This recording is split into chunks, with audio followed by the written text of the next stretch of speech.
Let's bring in Andrew Evans, chair and co-founder of the campaign group Tainted Blood. Hi, Andrew, you saw those stories. I'm sure many of them are very familiar to you. Tell me about your story. I was 5 years old when I was infected with hepatitis C and HIV through my haemophilia treatment. My parents were told when I was 10.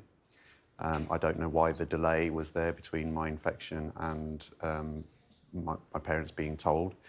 They then kept it from me until I was 13, when my mum took me out and told me on a country lane with tears in her eyes that I was HIV positive and wasn't expected to live for more than 2 or 3 years, but that I mustn't talk about it because AIDS and HIV were, at that time... When was this? This was in 1990. Oh, yeah. So at the height of the AIDS epidemic, you know, we got the falling tombstone adverts on the TV with John Hurt saying, "Don't die of ignorance."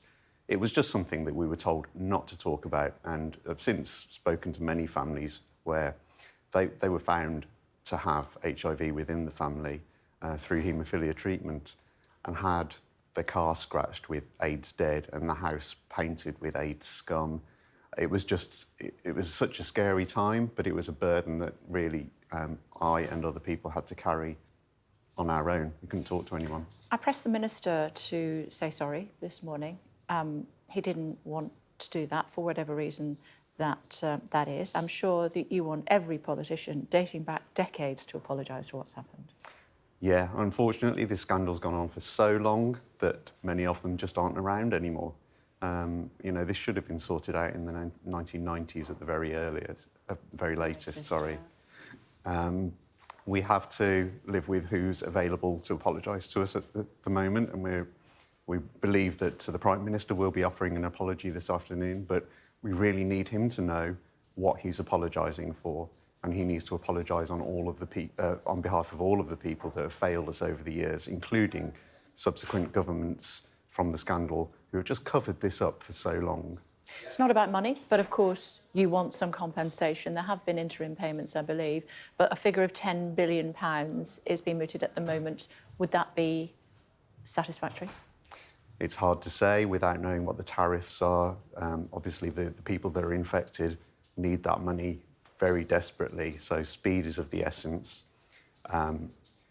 It's hard to know because we just haven't got a handle on the numbers of people affected on this scandal yet. People are coming out having just only tested recently for hepatitis C. So money is important. Money will help people live the best life that they can with the time that they've got left. It's also, for a lot of people, a case of recognition, and that can only be done financially. For example, the parents and children and siblings of people who've passed away have never had a penny from the government. And just to have that acknowledgement and that recognition will mean the world to them. Yeah.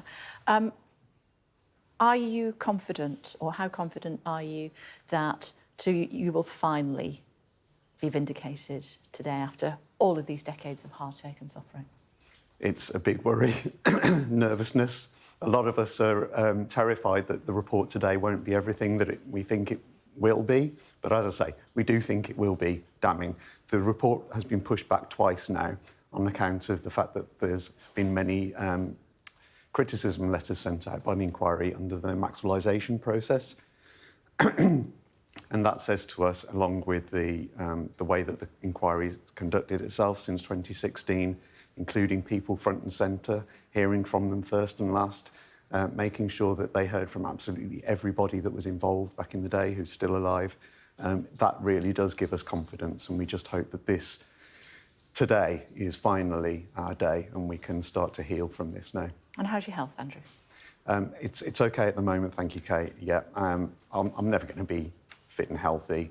When I had AIDS when I was 16, that lasted for 4 years. There weren't any treatments. I've had strokes, I've had hip replacements. It's never going to be brilliant, but I'm OK, I'm here, and that's more than I can say for a lot of people.